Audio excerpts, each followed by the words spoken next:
Howdy folks, Shell Presto here. It is Inktober. And yeah, we are gonna put pen to paper today. Come hell or high water. You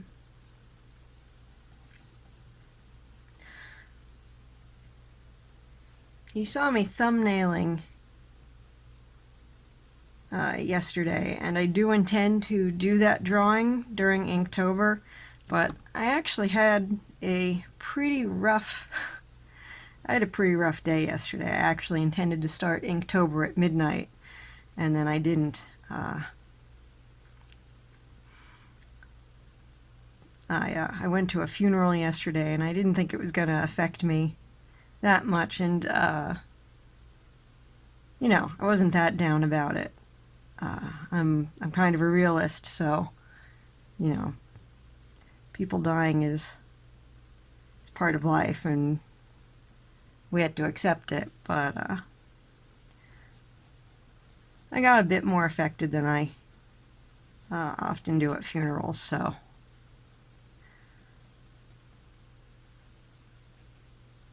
I didn't start Inktober when I thought I was gonna. Do I feel bad about that? No. The reason I don't feel bad about that is because you have to remember that life happens, and sometimes art is secondary to some things.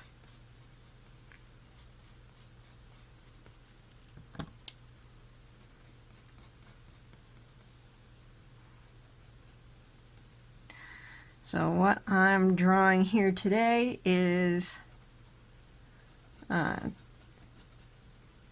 another Martian War Chronicles illustration, this time two people in mourning. You know, I didn't even think about how appropriate that was. I just thought this was going to be easier to draw than I just thought that this was going to be easier to draw than the one with all the rubble. Part of the reason that this is going to be easier to draw is because I have a couple good reference photos to look at for this one. And I maybe would have ended up starting this one earlier, but I'm actually pretty awful at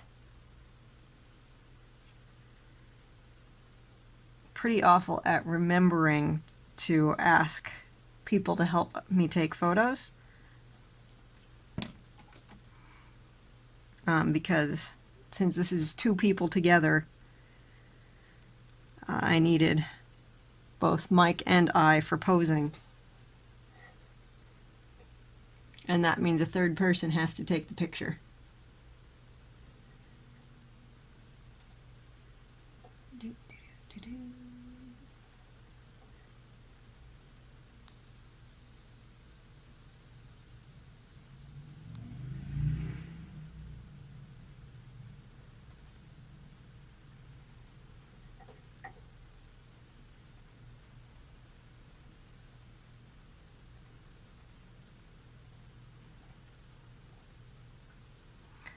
If you hear that clicking, I'm just going through my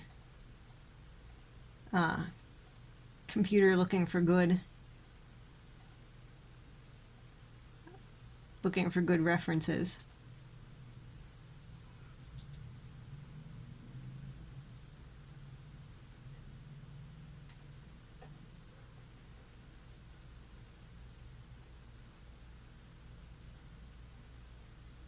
I essentially keep a folder of different face types. My Ascension Epoch characters usually aren't based on, how to put it. They don't look exactly like certain people, but I will keep pictures of certain people in folders for different characters so that I can you know, reference what a nose of this shape looks like at different angles and things like that.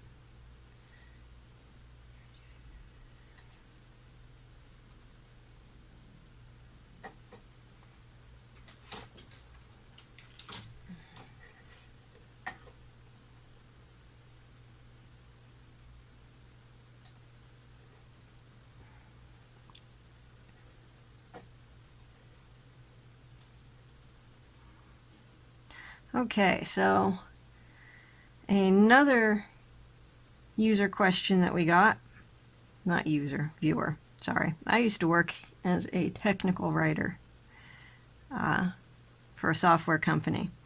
So sometimes instead of saying viewer, I will end up saying user because this feels a little bit like documentation because I'm, you know, talking to people. In a way that makes it seem like I don't know that I'm actually teaching anyone here, but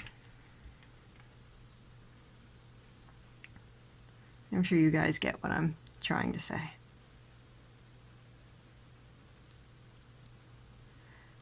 I'm at least trying to give some advice to other artists, if not teach someone.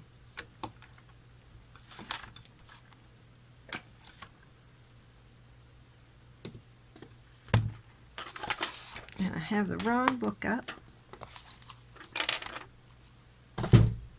because we're working from this one today. Well, not from, but... If you're new here, I've been taking viewer questions for these Inktober real-time sketch and chats. So we have one from a viewer who would like to remain anonymous. And I always get a kick out of when this viewer asks me questions just because I think he's a better artist than I am. So it's not too often that he asks me questions. He asked why I use a million different colored pencils in my work.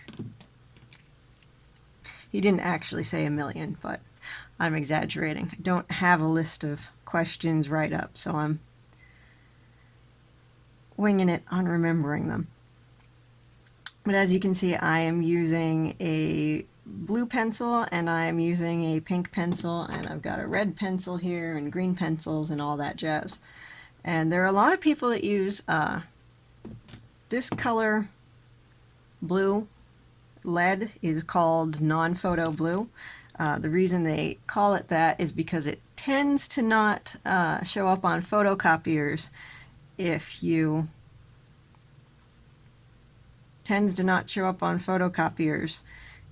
you use it lightly. If you're doing, say, pencils on the computer, you can also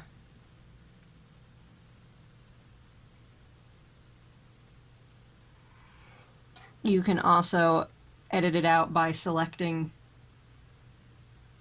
the light blue color.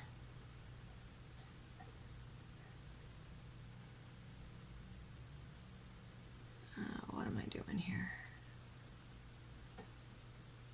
You can also edit it out by selecting the light blue color.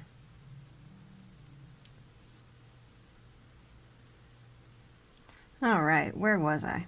Oh, as I was saying, the reason I use multiple different colored pencils is because I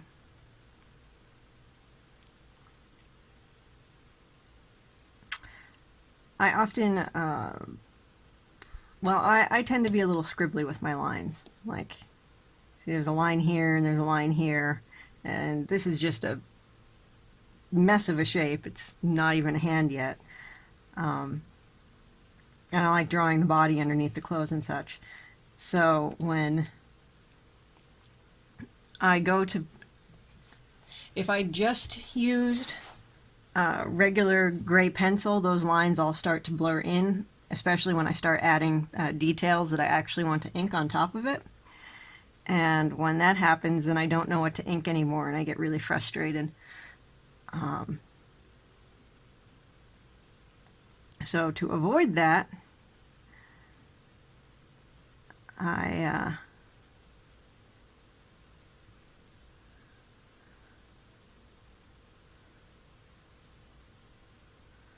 use different colored pencils, and it helps it not be muddy, and I get progressively darker the more finished a line is.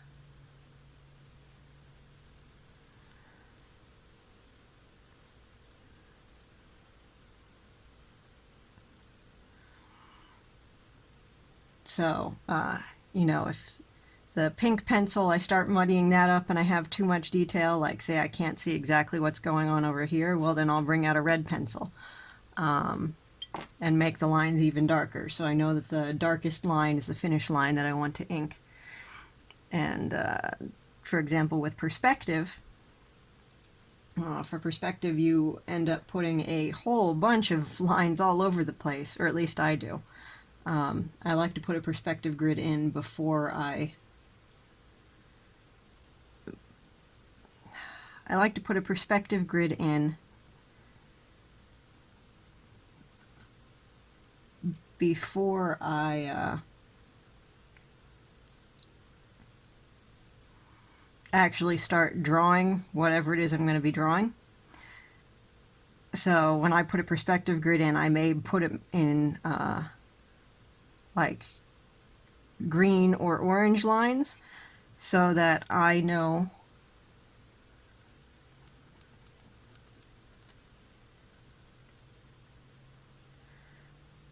green or orange lines so that I know where which lines are the perspective grid lines, and then when I do blue or pink lines over top of those perspective lines, then I know for definite sure where my finalized lines are. So if you see me use a bunch of different colored pencils, that's why. Now you'll note that the other day I did link to Chris or CDX's Instagram when he asked a question. But since this particular artist wants to remain anonymous, obviously I'm not going to link to anything. I know he's working on getting a website up and running and being a little more high profile in the future, so hopefully we'll be able to see some of his work then. Likewise, I'm still taking questions for this Inktober series, so even if you've asked one previously, feel free to ask again so I don't run out of things to talk about.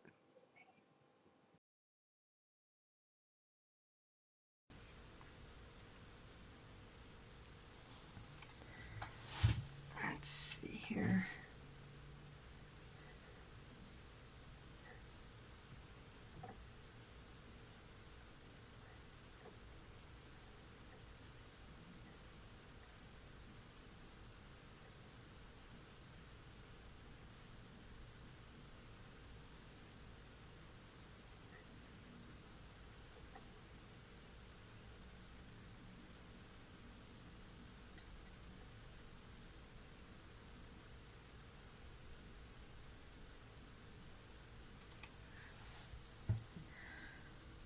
All right, we also have a question from, now here's the big problem with, here's the very big problem with having friends online.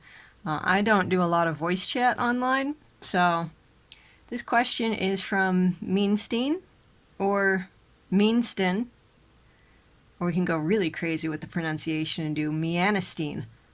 I'm sure that last one isn't it. I think it's Meanstin or Meanstin.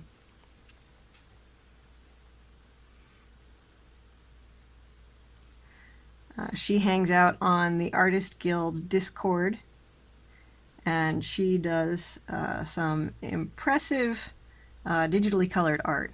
I have to say I like her stuff too. And we were kind of buddies trying to do, I can't remember what thing it was. Someone did a bunch of digital tutorials that they put up for a limited time, and we were both kind of doing the portraiture thing together, so we were buddies doing that for a while. But Meanstin asks,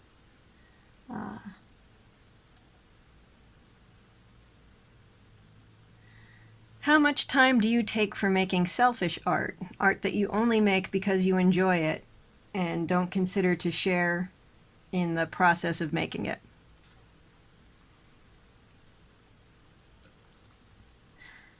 This is an interesting question for me because,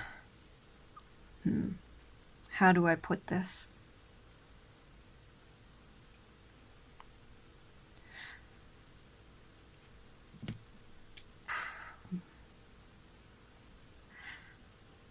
Well, one, I very often don't do commissions, and when I do commissions, for example, with the Beckhams Bazaar thing, I'm very picky about the commissions I take. And I'm lucky. I'm in a position where I can do that. I'm not the breadwinner for the house. You know, we're not relying on me to pay. We're not relying on me to pay major bills. Mike has my husband Mike is a software developer, so that pulls in more money than I ever would have been able to make, even as a tech writer, which was my highest paying job. But for 7 years I was a journalist, and I didn't make enough money to make a car payment on a used car and have a very, very small old apartment at the same time. So, yeah.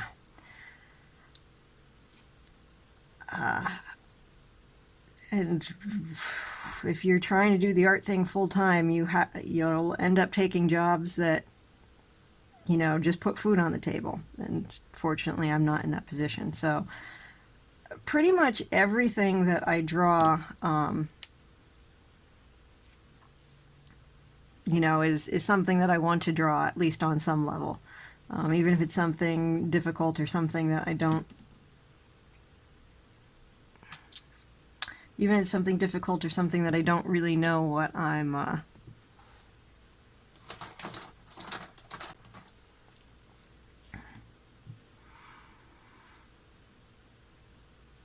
I don't know exactly what I'm doing. Like that Grimm's Fairy Tale piece I did a while back, that was really difficult to do, but I still wanted to do it for the challenge of it.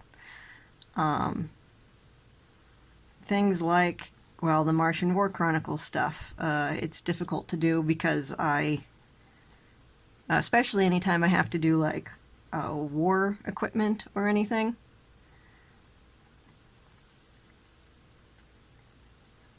You know, artillery guns, cannons, stuff like that. That's exceptionally difficult for me to do. And I'm going off reference here because I want Bruce Carter's face to be a little bit more visible. Going off reference can be scary because, you know, you had to make subtle adjustments to the whole pose then.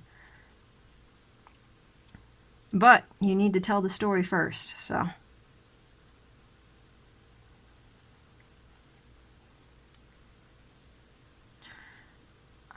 So on some level, I'm lucky and I get to focus on doing jobs that I want to do.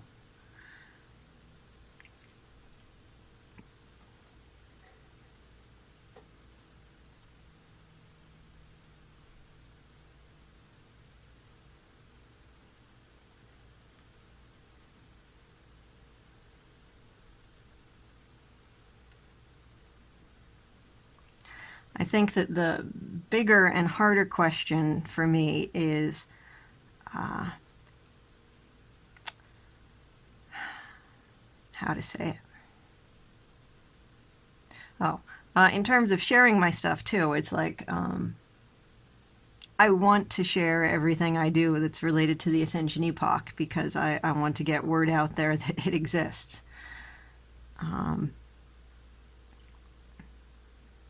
So there's that too.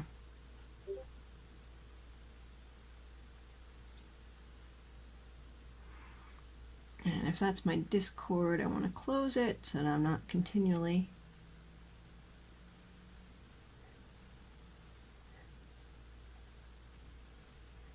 Alright. Closing the Discord so it's not beeping the whole time and distracting me.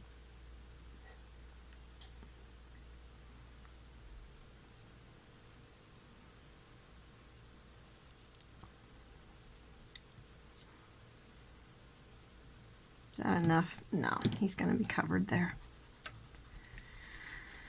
Have to remember that you add hair to people. Well, when they have hair. Some people don't have hair. They're much easier to draw.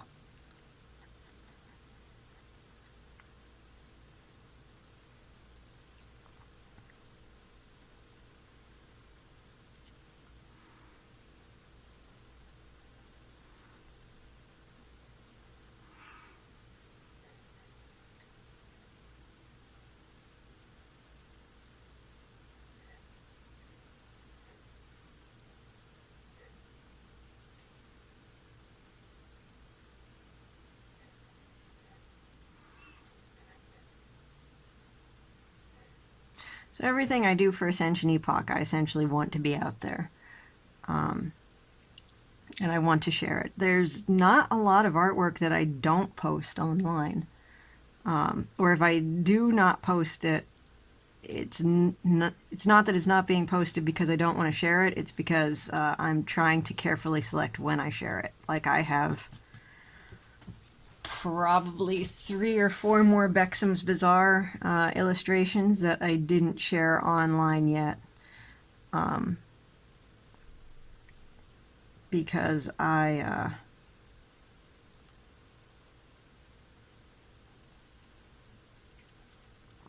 want to wait until I get a video done, and videos take me longer to do.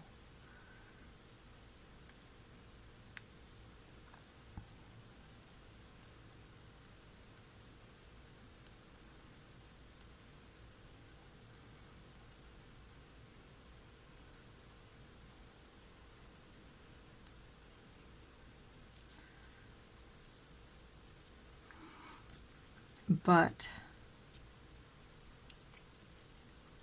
as far as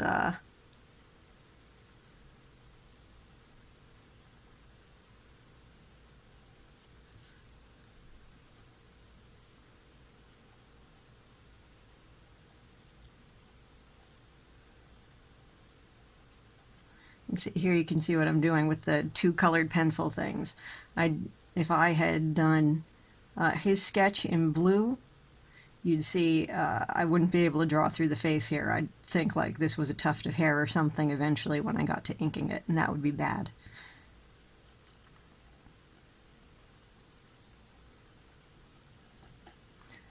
Let's see if I can still make these poses line up now that I've changed them. The bigger question for me is, in terms of making time for my own selfish art, is fan art. Because, you know, I'm just like every other person in the world. I go see something and I think, oh, that's really cool. I really want to draw that. Like, you know, if you didn't see Avengers yet, I'm sorry, but it's been out long enough. Captain America picks up Thor's hammer in that and beats the tar out of. And my son's up. All right, I will be back to the drawing board. Well, later. I don't know when, but I will be back to the drawing board later. False alarm. He's still asleep, which is wonderful because it means I get a bit more drawing time. Alright, this is going to be a little weird because I want to start inking her face, but I don't know what her hair is going to look like. The reason I don't know what her hair is going to look like is because although I'd like to go authentic for the time period, I also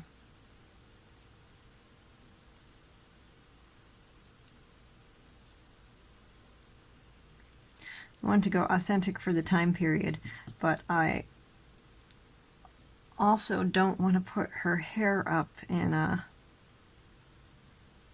very fancy way because it's the middle of a war. Women aren't going to get to do their hair as much, if you know what I'm saying. So I want it to look a little messy too.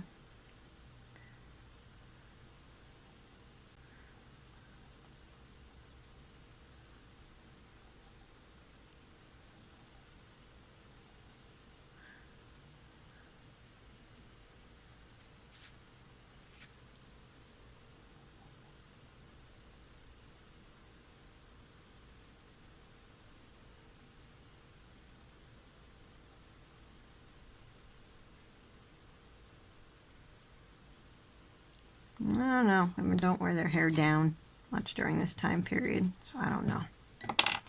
People wear it really high up so it doesn't block too much of his face here. This is a mess. Just a mess.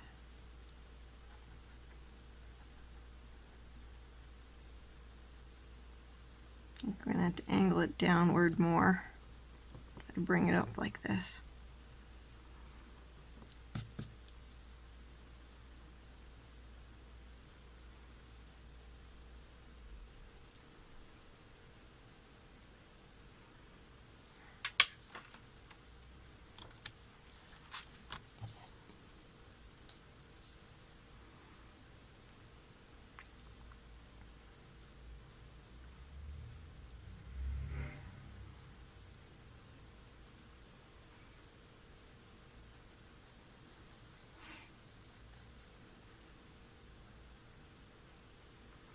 So as I was saying, the question of fan art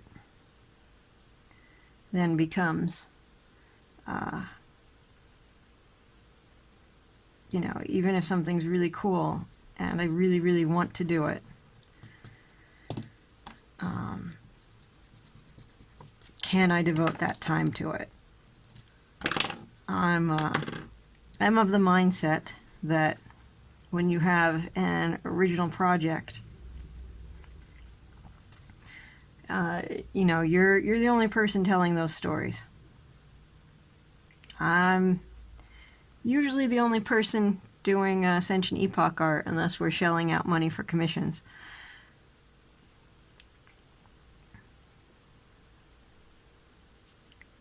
And you know, that's just the way life works.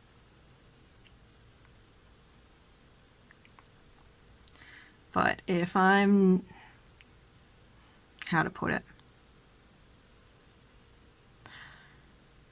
if I can do, I don't know, we'll just say the number 10, because I don't know how many drawings I do in an average month.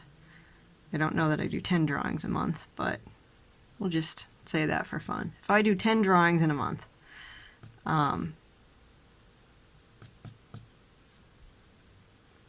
at the end of that month, that could be 10 Ascension Epoch drawings, or it can be, you know, 5 Ascension Epoch drawings and 5 fan art drawings. And over the course of my lifetime, if I'm the only person that ever cares about Ascension Epoch, that's going to be, you know, that many fewer Ascension Epoch drawings. And then the world just doesn't have those. And I don't know if our books are ever going to catch on or be wildly popular or whatever. But I'd like them to be.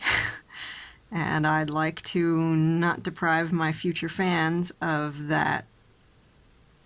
So I think the harder thing is that I have to resist the urge to do other art that I think is cooler. Or even, like, you know, if a friend or someone I care about, or even someone on the internet who, like, you know, I talk to sometimes and I think, oh, I could, you know, help them out or do something for their project or something. I really have to curtail that urge because I have to give priority to Ascension Epoch because no one else is. So yeah, I think that's the difficult part.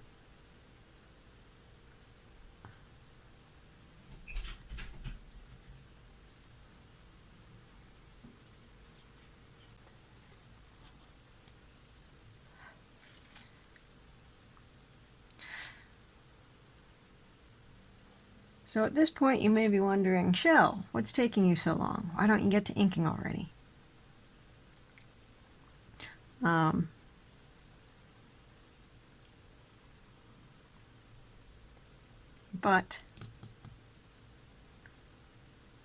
I'm trying to make sure that his head does not look like a giant's head compared to hers. And then I'm also doing the very important making sure that I have what's going to be most in the foreground in the foreground. So we have to get his arm in here because his arm is going to be in front of her arm.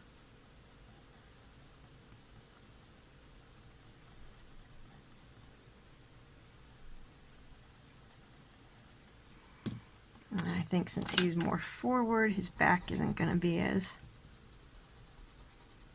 close up there.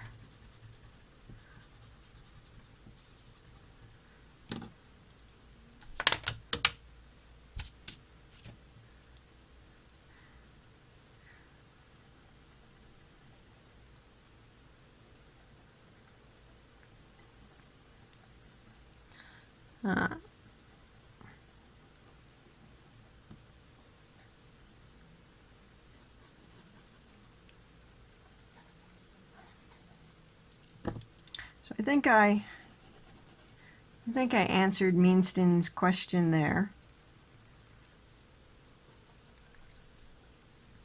It essentially boils down to I try to make sure all the art I do is art that I want to do. And likewise, so the harder part for me is to restrain myself from doing non-Ascension Epoch art that I want to do. And I suppose I should also say that I really lucked out with the Beckhams Bazaar gig because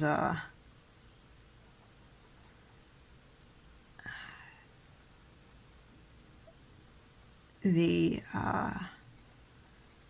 publisher of that magazine, DM Jim, really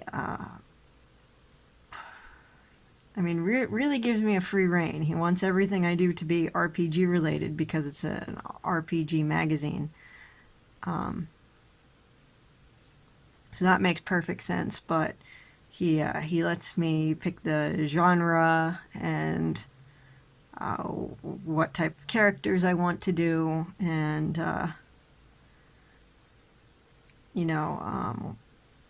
the imp strip is written by me, so I have control over that too. So yeah, that was just a stroke of luck getting that. Most times when you end up doing commission work for people,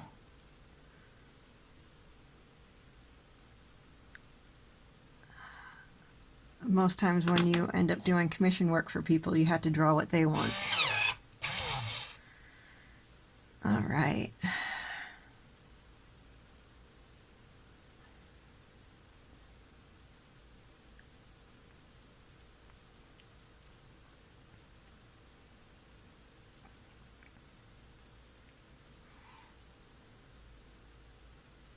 And now you can see here I'm going in with a red pencil, so.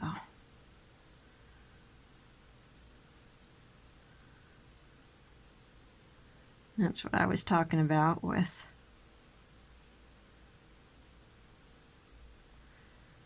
using the different colored pencils.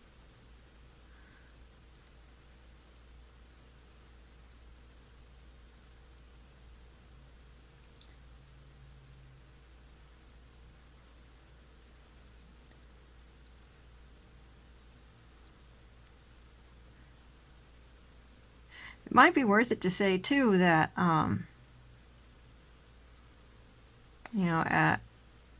as far as doing work for Beckhams Bazaar goes, he has artists whose artwork he uses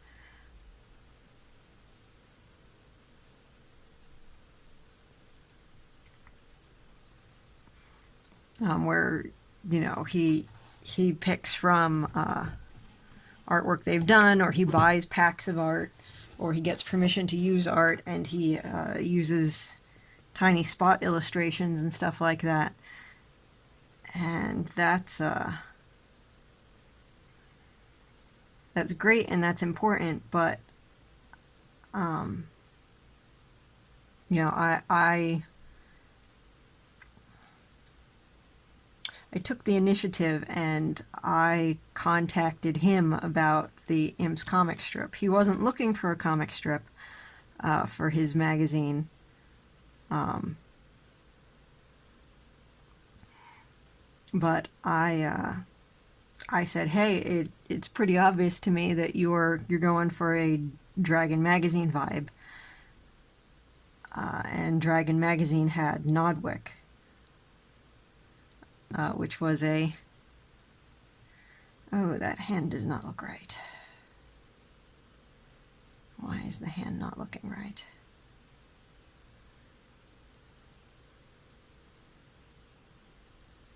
Dragon magazine had Nodwick, which was a pretty darn awesome comedy medieval fantasy adventure strip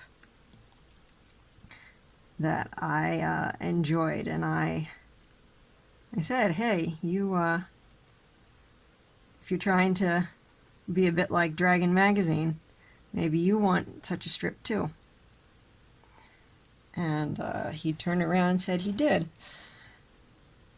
Now, obviously, if you contact people about that, if you contact a lot of magazines about that stuff, I lucked out. Probably a lot of them would tell you no, but sometimes non-artists don't... I don't want to call DM Jim a non-artist, because, I mean, if you watch his terrain and vehicle crafting channel, he's an artist. But he's a different kind of artist. He's a 3D artist, not a 2D artist. But what I'm trying to get at is that sometimes when people do a project, they don't know exactly what they want or what they're looking for. Some people need it suggested to them. And this was just one of those cases where I suggested something, and, you know, he wasn't looking for that. He didn't put out a thing saying, hey, I want a medieval fantasy comic strip in the vein of Nodwick.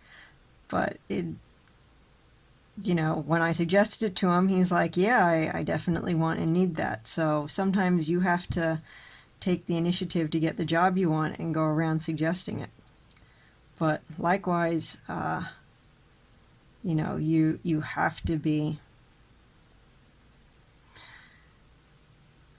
This is true about so many things in life. Just so many things in life. Sometimes you get an idea for something,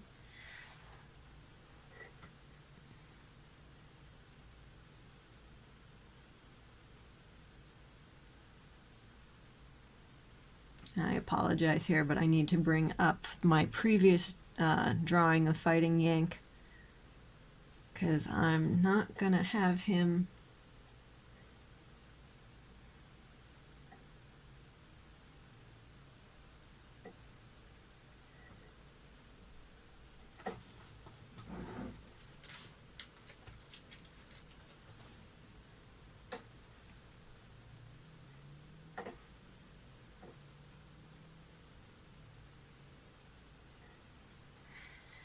He got into a fight last night, and now he's at a funeral, and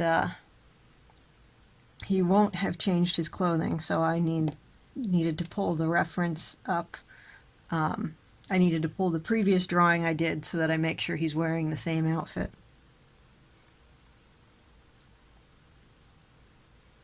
Actually, I'm going to have his sleeves rolled up.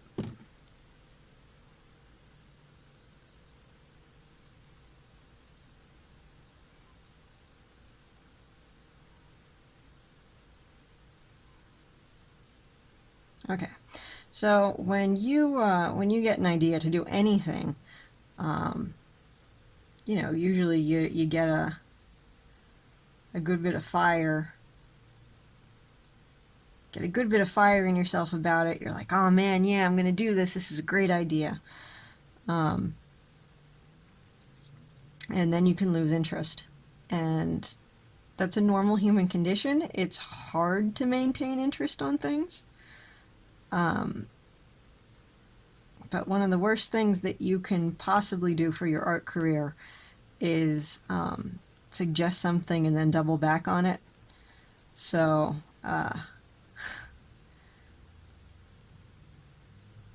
you know, if I'm not in the mood to draw an imp strip, I have to draw the imp strip anyway. Like, I have to do that every month. Since my artistic integrity, I've never turned one in late so far, and I think I've been doing it for 7 months now, or 6 months. You know, if something comes up, I have to be really honest with DM Jim, and I had to keep him informed.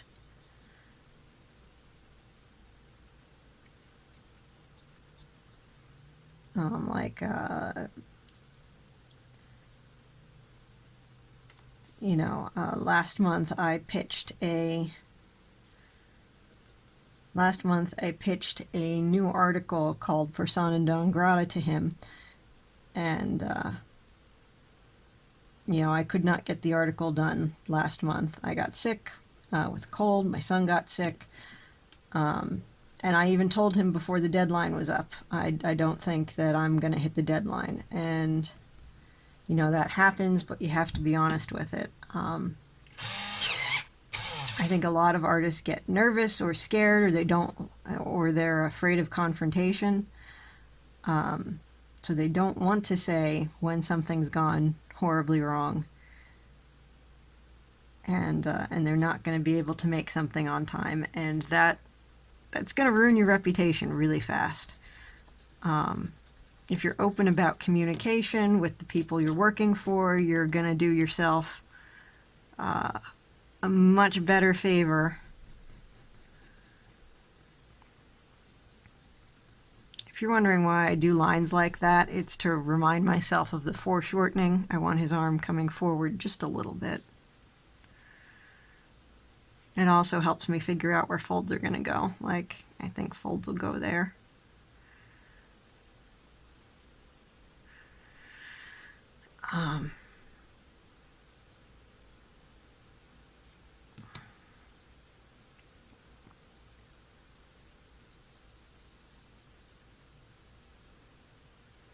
But you don't want to hurt your artistic integrity by not hitting your deadlines, and by avoiding talking to the people that put their faith in you and commission you.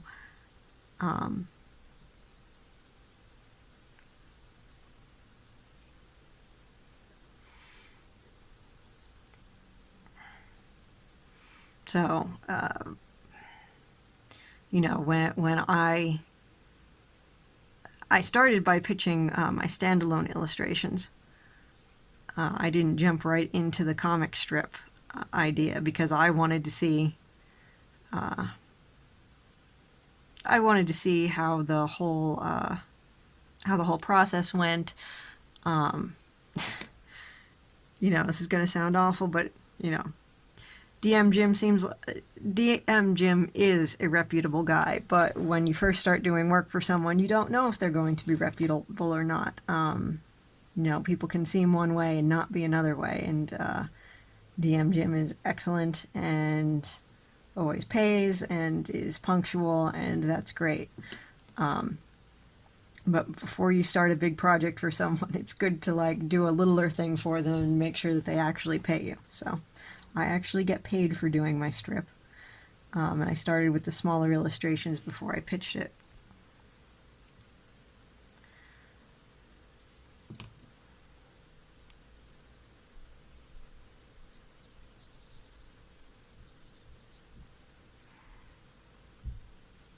But it works both ways.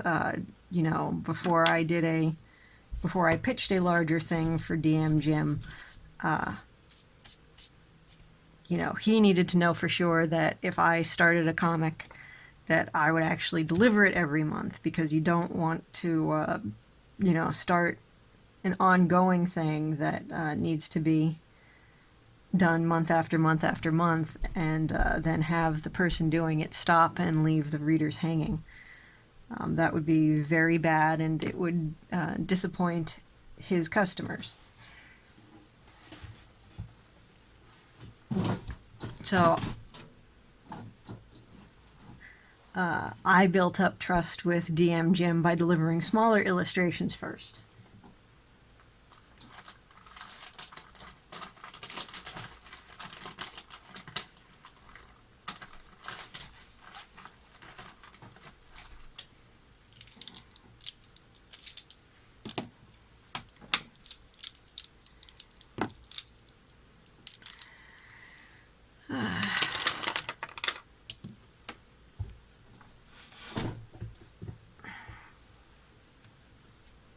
Alright kids, it's finally that time. I'm pulling out the pens and we're gonna ink.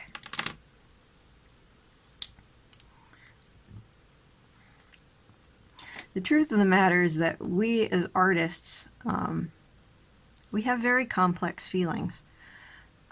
You know, some days you could think your art looks great, some days you could feel like your art is just awful. Some days you might take on a project and say, man, I can definitely do this.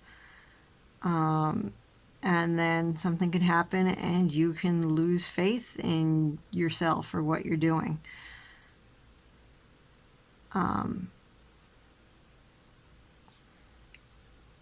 Now, there are times when people will say,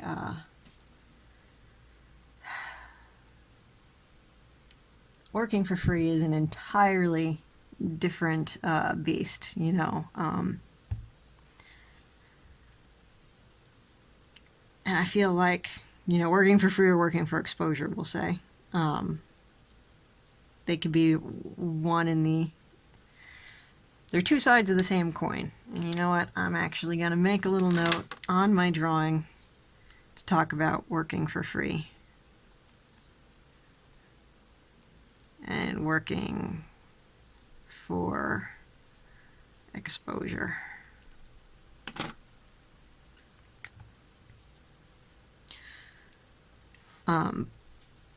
But if you're making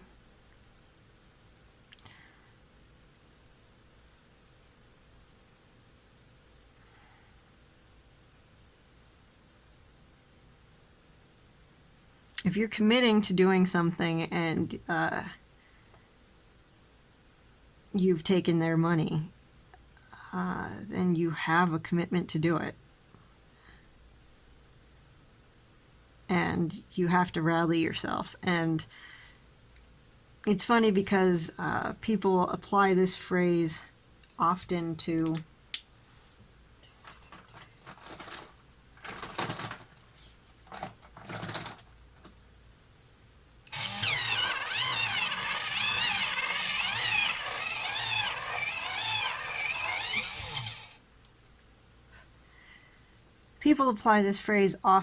their own personal projects. Like, you know, if you have an idea for a comic, it's better for it to be done than perfect. And I think as artists, we have a hard time. We feel an added sense of pressure to be perfect when someone gives us money to do something. But the fact of the matter is, when someone gives you money, you have an obligation to deliver, and that's how you build up your artistic reputation, and that's how people say, hey, this person gets stuff done. And when you're an artist that actually gets stuff done, then people want to hire you for other work. That's how you get better and better art jobs, by being reliable, because a lot of times you're your own worst critic. There are a lot of people in the world that can draw. A lot of people in the world that can draw. But there are way more people who can't. And the people who can't are the people that are looking for artwork. So they're not going to be as harsh about your drawing as you are. So you may think, oh, this art looks like crap, but someone that doesn't draw will probably look at it and say, hey, that's pretty good. So I guess what I'm saying is, don't flake on your commissions, just finish it. And I think one of the worst things that an artist can do to themselves is take on a commission for too little money. If you you have to decide what you want to charge for commissions if you do them. But if you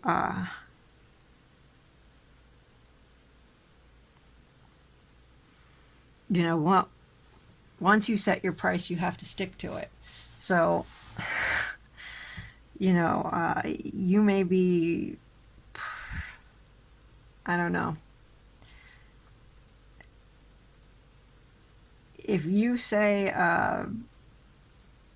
you know, I want to do a drawing like this, a 2-figure drawing with lots of detail and inked, and you say, I only am going to charge $10 for it, you had to stop and think, well, how much time am I going to put into this? Is this drawing going to take me 3 or 4 hours to do? Do I want to work for $2.50 an hour? The answer to that is probably not.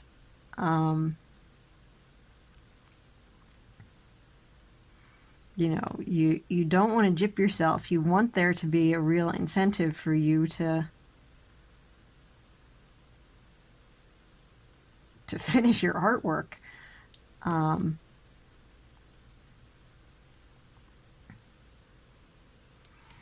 And that's a big deal.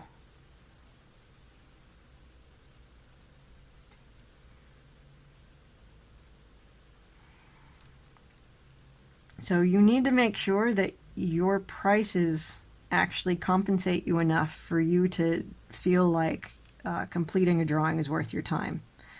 Now, how much should you charge for your artwork? Well, that's a balancing act.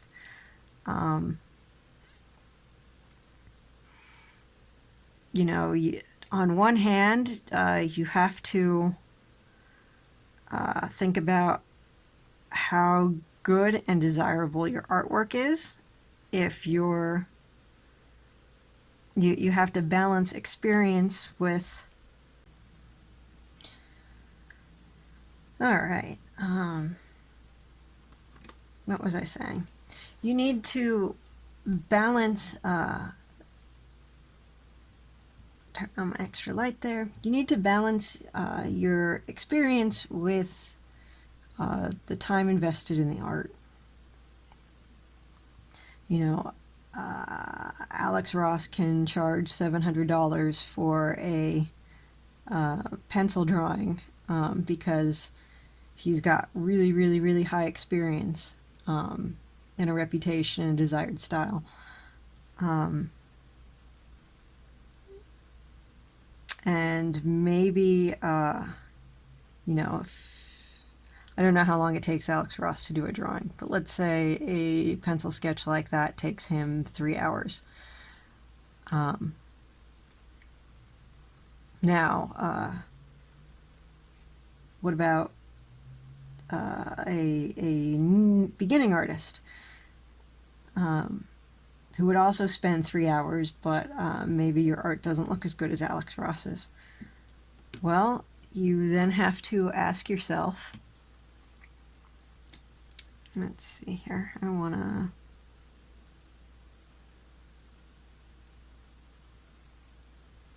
let's put a rip in his shirt there. I think that'd look good. Let's see, his actual arm is there.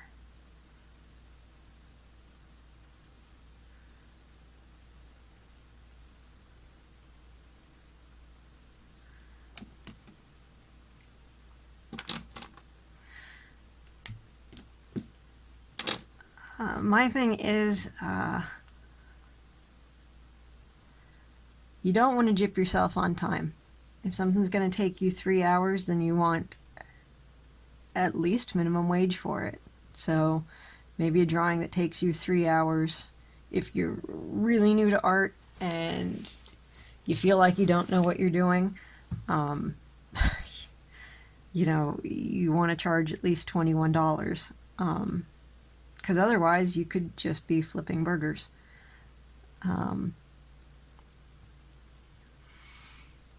Now, have I done artwork for people at lower than minimum wage prices? Yeah, because unfortunately sometimes emergencies happen and you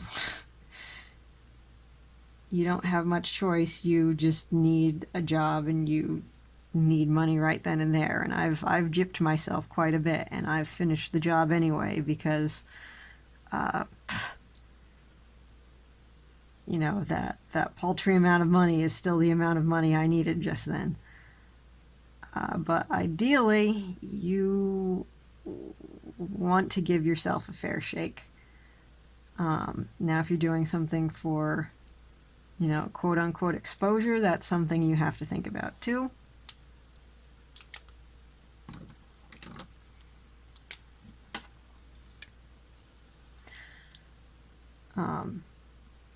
That there's a case and situation for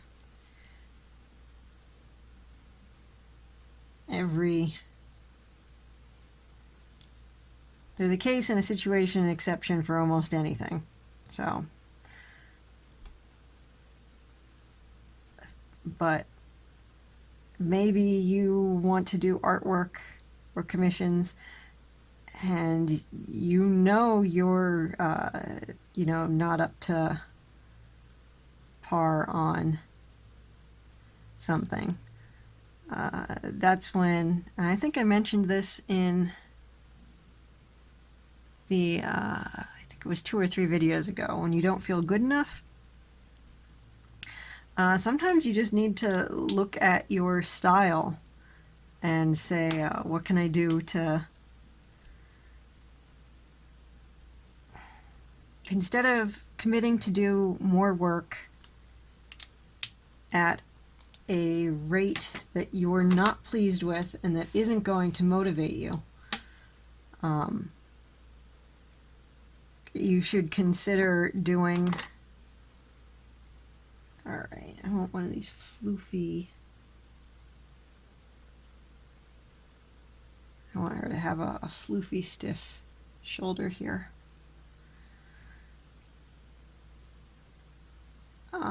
Instead of doing more work at a rate that is not going to motivate you, at a rate that will make you say, no, this is unfair, I gypped myself, now I don't want to do what I've committed to do,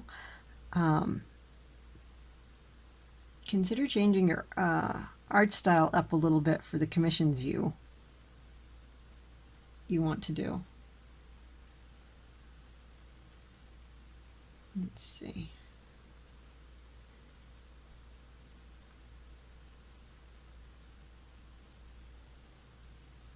Nope, that line doesn't go there.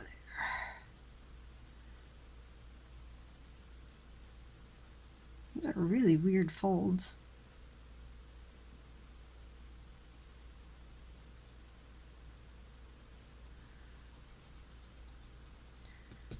I'm looking at a picture of a dress from 1884.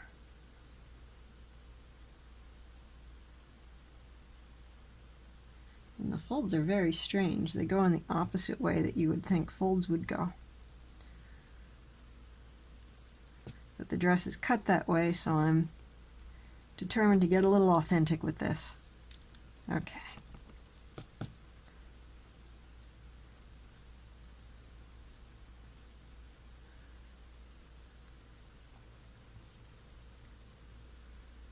And there we go.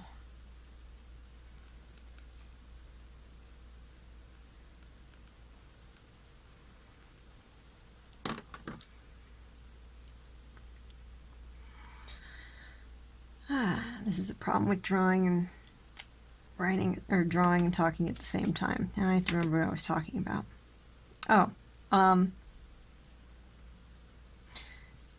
You can practice what you want to ultimately want to draw at that level. Like say you want to be a realistic comic artist. Well, practice that by yourself. But if you want to take on commissions and build up work and clients, consider doing an easier style that you can get done in a certain amount of time that would be worth the effort. You know, there's you can do chibis.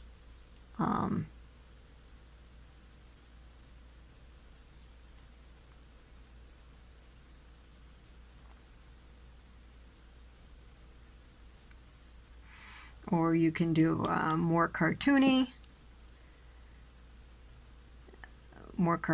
looking drawings. One of my first commissions, which unfortunately I didn't get paid for because that just happens sometimes, unfortunately. But one of my very first commissions was a cartoony looking Ghostbusters-esque logo for a local ghost hunting group.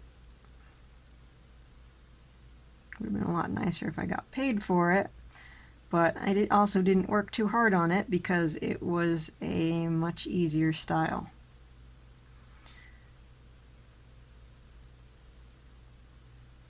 Now you can choose to work for lower rates if you want. You can choose to work for free if you want, or for exposure. And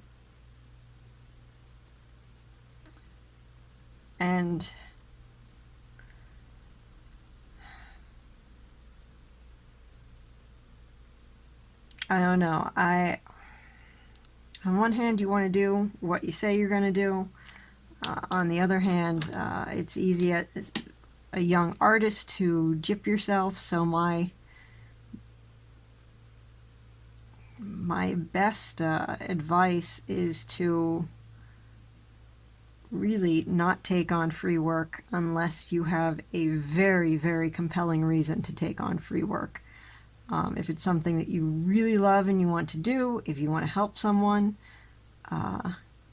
and that's going to keep you motivated, then you know you can certainly do that. But with exposure is a hard thing to work for, and that's because you need to pick someone who's actually at a level to help you. And often the people that are at a level that can really help you have money to pay you.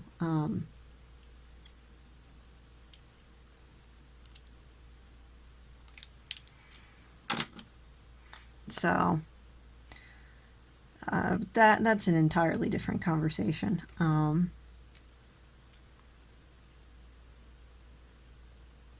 But yeah, done is better than perfect.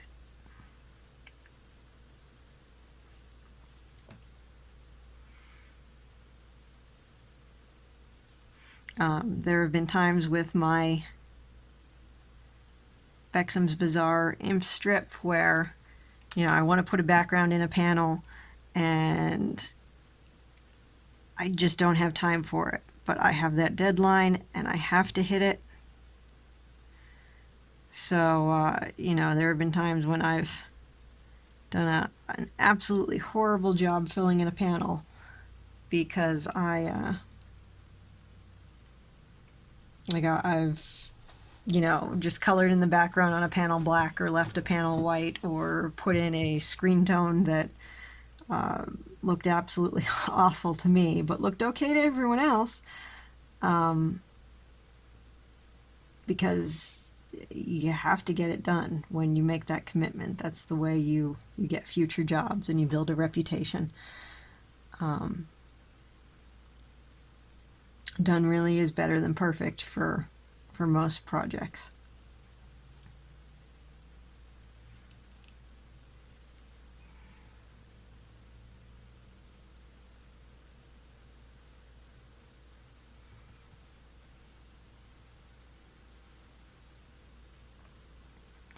All right, next question is from Judd. Judd is a viewer and also a good pal of mine on MeWe. You'll see most of my questions come from MeWe or Discord, which are the two places where I hang out most on the internet. And he wanted to know, what is the hardest thing for me to draw correctly?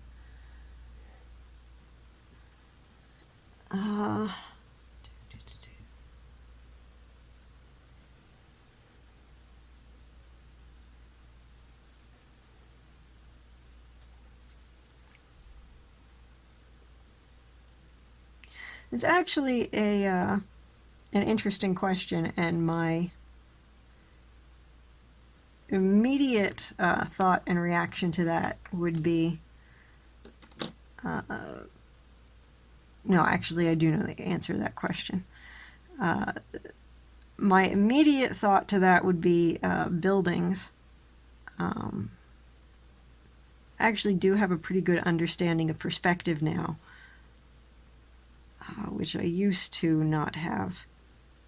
Perspective used to be really, really, really hard for me, and it took me years to get used to it.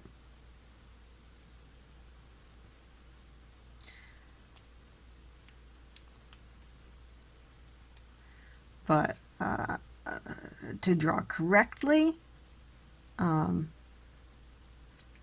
buildings that are slightly curved, newer architecture that has like, you know, a modern element or a modern flair to it or something. Like,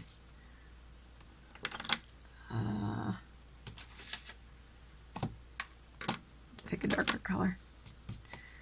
You know, if normal building in perspective looks like this,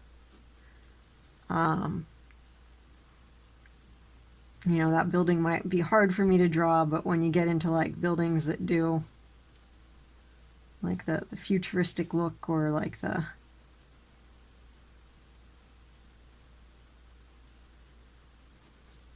where they don't have a definite edge, or they have a rounded edge or something,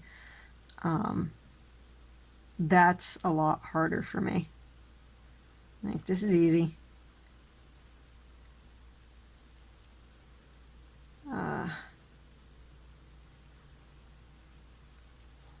This is hard, and the reason why is because when you rotate something like this, it's hard to figure out exactly how, especially this curved part, the curved part is going to go. But generally, anytime I have to pull out a ruler or make a perspective grid, I find it harder to do. I much prefer drawing figures, you know, people, trees, things with curvy, natural lines to them. Anything else is actual work, and while I do enjoy actual work because of the feeling of pride I get from, you know, accomplishing something that's difficult, at the end of the day, I have to say I would prefer off the top of my head to just draw things that are easy. Life's like that, you know. You have to have your balance of things you like to draw and things that are difficult to draw. And that's the spice of life, as they say. Alright, now my sun actually is up.